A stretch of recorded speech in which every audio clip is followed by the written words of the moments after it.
Imagine looking into a mirror and seeing not just your reflection, but your very soul. Sounds eerie, right? Ever wondered what happens when vanity turns vicious? Come with me and explore the dark, twisted world, where beauty is both a blessing and a curse. You're young, handsome, and everyone adores you. What if you could stay that way forever? This wish isn't just about staying youthful, it's the start of a wild ride into the depths of narcissism. It is all about grandiosity, craving admiration, and a serious lack of empathy.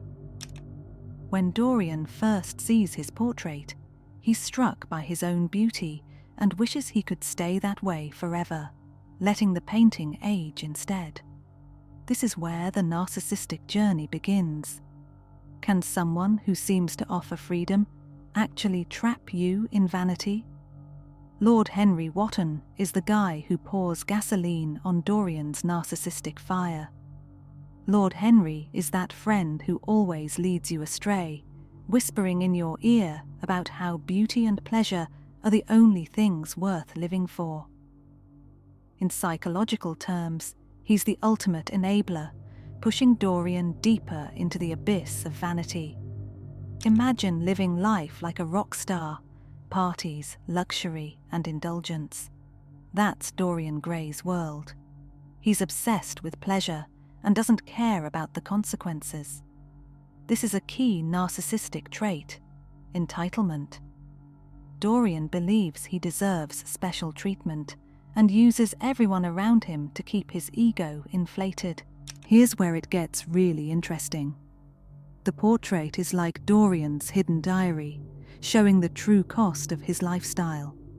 He stays gorgeous, the painting becomes more and more grotesque, reflecting his inner corruption. This split between his flawless exterior and decaying soul is a classic example of the narcissistic defense mechanism called splitting. It is the process where self-image is divided into extremes of all good or all bad, without the ability to integrate these contradictory aspects into a cohesive whole. For Dorian, his outward beauty is the all-good persona he presents to the world, while the portrait, hidden away, embodies the all-bad aspects of his character that he denies and represses. This allows him to maintain his self-delusion and continue his hedonistic pursuits without facing the reality of his actions. Ever been in a relationship that fell apart because someone was too self-absorbed? That's Dorian with Sybil Vane. He's head over heels for her beauty and talent, but the moment she doesn't meet his ideal, he dumps her. Hard. Her tragic end shows the devastating impact of Dorian's lack of empathy, a key trait of narcissism. Dorian's inability to understand or care about Sybil's feelings reveals how deeply his self-absorption runs. When Sybil's acting falters because she falls genuinely in love with him, Dorian doesn't see a person with emotions and vulnerabilities. He sees a broken toy no longer worthy of his attention. His complete disregard for her emotional turmoil and ultimate fate highlights his profound emotional detachment. This lack of empathy is not just about being insensitive. It's about seeing others as mere extensions of oneself, valuable only so long as they serve one's desires and self-image. Ready to see a master manipulator at work? Dorian's interactions are a masterclass in manipulation. He uses people like pawns in a game, always looking out for number one. This is all about interpersonal exploitation, a hallmark of narcissism. Imagine having friends, lovers, and acquaintances, not because you value them, but because they serve a purpose. That's Dorian to a T. He befriends people like Basil Hallward to bask in their admiration, and uses characters like Sybil Vane to indulge his aesthetic desires. Every relationship is a carefully calculated move to maintain his image and feed his ego. When these individuals no longer serve his needs, he discards them without a second thought. Dorian's charm and good looks are his tools of the trade, luring people into his web and then exploiting them to the fullest. To Dorian, relationships are just tools to boost his ego. He isn't interested in genuine connection or mutual respect. He's focused on how others can reflect and amplify his own glory. This level of manipulation is chilling, showing the dark depths of his narcissism and the devastating effects it has on those around him. Imagine driving a sports car at top speed with no fear of crashing. Sounds exhilarating, right? That's exactly how Dorian Gray lives his life.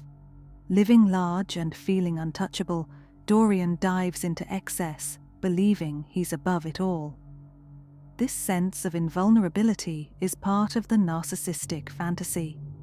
He thinks he can indulge every desire without ever paying the price.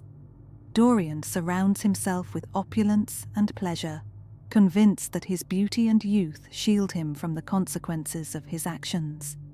He revels in luxury, attends the most decadent parties, and engages in scandalous affairs, all while maintaining his flawless exterior. This invulnerability fuels his arrogance and deepens his detachment from reality. He truly believes that his outward perfection makes him immune to the moral decay festering within. This sense of invulnerability is a dangerous illusion. Dorian's narcissism blinds him to the inevitable reckoning. He thinks he's untouchable, that the portrait bears all the burdens of his sins. The moral and psychological cost of his lifestyle eventually catches up to him, shattering the fantasy and exposing the devastating truth. Ever wondered what happens when you hide your darkest secrets? Dorian Gray's portrait holds the answer. Dorian's deal with the devil, eternal youth for the price of his soul, highlights the emptiness at the heart of narcissism. His portrait, hidden away like a dirty secret, symbolizes his shadow self, the parts of his identity he refuses to acknowledge. Wilde's novel is a sharp critique of living for appearances, showing the dark side of aestheticism. As Dorian sinks deeper into narcissism, he isolates himself from genuine connections. His story is a cautionary tale about the psychological toll of a life driven by vanity and self-obsession. Remember, it's not all about looking good. There's a real cost to ignoring your moral compass. Dorian tries to destroy the evidence of his corruption, but he ends up destroying himself. When he stabs the painting, his own body bears the marks of his sins. You can't hide from your true nature forever. Characters like Dorian Gray are mirrors, reflecting our deepest fears and desires. They remind us to seek balance between appearance and reality, pleasure and responsibility, self-love and empathy.